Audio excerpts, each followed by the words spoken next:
पर और देखिए इस बड़ी खबर पर हमारे साथ हमारे सहयोगी अरविंद भी जुड़ गए हैं। अरविंद, पूरे मामले में आप देखिए किस तरह से दोनों ही ओर से अपनी अपनी दलीलें रखी गई और अब ये कहा गया है कि 4 बजे तक के लिए ऑर्डर रिजर्व रख लिया गया है, वेबसाइट पर अपलोड किया जाएगा। क्या कुछ और जानकारी आपके पास? देखिए, इस मामले में जो सुनवाई कर रही जज है जस्टिस स्वर्णकांता शर्मा, वो उन्होंने कहा है कि शाम 4 बजे आदेश आएगा और आदेश वेबसाइट पर अपलोड होगा। लेकिन मुख्य बात ये कि इस मामले में चूंकि अभी तक ईडी की ओर से दलीलों को कोर्ट ने सुना ही नहीं है और ईडी की ओर से एएसजी राजू पेश हुए थे, उनका ये कहना था कि केजरीवाल की अर्जी में जो मांग की गई है, एक तरफ वो उनकी मुख्य मांग है, एक दूसरी मांग उनकी अंतरिम राहत की है।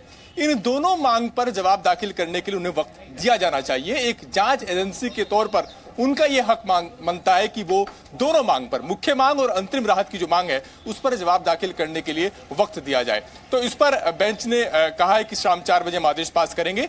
तो इससे यह बात साफ है कि बिना ईडी की दलीलों को सुने हुए, बिना उन्हें उचित मौका दिए हुए कोर्ट कोई एक तरफा आदेश पास कर देगा अरविंद केजरीवाल की राहत के लिए, इसकी संभावना बिल्कुल नहीं है। और उम्मीद यही है कि शाम 4 बजे जो आदेश आएगा उसमें कोर्ट ईडी को जवाब दाखिल करने के लिए वक्त देगा।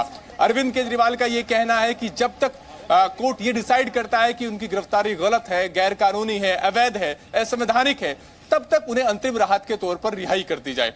अपने आप में अंतरिम राहत की जो मांग है वो बहुत ज्यादा मायने रखती है, क्योंकि अगर अरविंद केजरीवाल की रिहाई ही हो गई तो फिर बाकी चीजें पीछे छूट जाएंगी।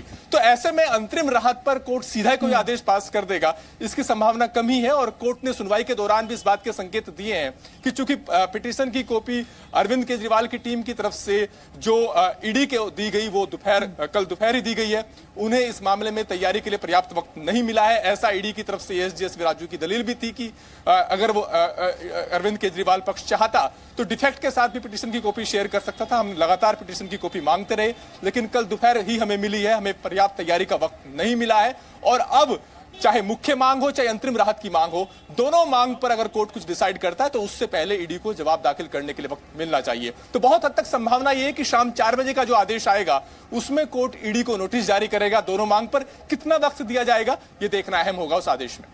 और अरविंद, एक बार फिर से मैं ये चाहूंगी कि आप दर्शकों को स्पष्ट करें कि जो 4 बजे फैसला आना है वो वेबसाइट पर ही अपलोड किया जाएगा और संभवतः कौन सी वो मुख्य बातें होंगी जिन पर तस्वीर आज कोर्ट पूरी तरह से साफ कर देगा। मैं इस पर आपसे जवाब लूंगी, आप बने रहिए हमारे साथ और इस बड़ी खबर पर नजर हमारी बनी हुई